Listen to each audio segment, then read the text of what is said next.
যে বন্ধুরা মিলে চায়ের স্টলে চা খাবে, হুট করে ট্রাকের ড্রাইভার মাতাল অবস্থায় ট্রাক সেই স্টলে তুলে দিয়ে তাদেরকে মৃত্যুর করে ধাবিত করবে। কি তামাশা! পরিবার পরিজনকে নিয়ে ঢাকার বেইলি রোডে যখন বাচ্চারা নাস্তা করবার জন্য যায়, ওই ফিটনেস বিল হোটেল থাকার কারণে অগ্নিসংযোগে শত শত প্রাণ ঝরে যায়। কি তামাশা! কি তামাশা!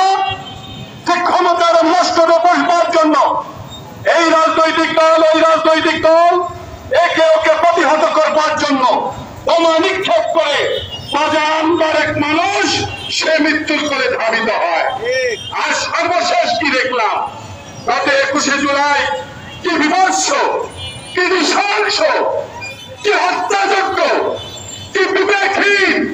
যে কেপিআই জোন ঢাকা বিমানবন্দর, সেই কেপিআই এরিয়ার ভিতরে ঢাকার একটি আধুনিক স্কুল গড়ে উঠলো। এই স্কুলের অনুমোদন দাতা কারা? এই স্কুলের পৃষ্ঠপোষক কারা?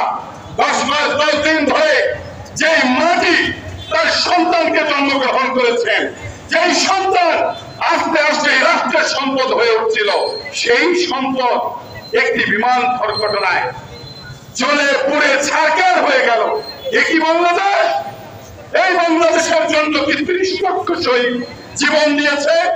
আমাদের এখানে দাঁড়িয়ে একজন মুক্তিযোদ্ধা বক্তব্য রেখেছেন, আমরা কি সেই মুক্তিযোদ্ধাদের স্বপ্নটি বাস্তবায়ন করতে পেরেছি? আজকে 18 কোটি জনগণ, রাজনৈতিক দল যারা আছে তাদেরকে বলবো, শুধু ক্ষমতার মস্তকে বসবার জন্য রাজনীতি করিয়েন না। রাজনীতি হোক জনগণের মৌলিক অধিকার বাস্তবায়নের জন্য, রাজনীতি হোক বাংলাদেশ নিরাপদ বাংলাদেশ করবার জন্য, রাজনীতি হোক এদেশের আবার বৃদ্ধ বনিতার মৌলিক অধিকার বাস্তবায়নের জন্য। আমি তীব্র নিন্দা এবং ক্ষোভ প্রকাশ করছি। সেই সাথে জোরে দাবি জানাচ্ছি, এইরকম দুর্ঘটনা প্রবণ যে এরিয়াগুলো আছে সেই এরিয়াগুলোকে চিহ্নিত করে আর যেন কোনো মায়ের কোল খালি না হয় সেদিকে আমরা খেয়াল রাখবো। আজকে আমরা আমাদের বিবেকের ধারণা থেকে এই মানববন্ধন কর্মসূচিতে দাঁড়িয়েছি। এই মানববন্ধন কর্মসূচিতে যারা আমাদেরকে সহযোগিতা করেছেন তাদের সবাইকে ধন্যবাদ, কৃতজ্ঞতা জানিয়ে আমি আমার বক্তব্য শেষ করছি।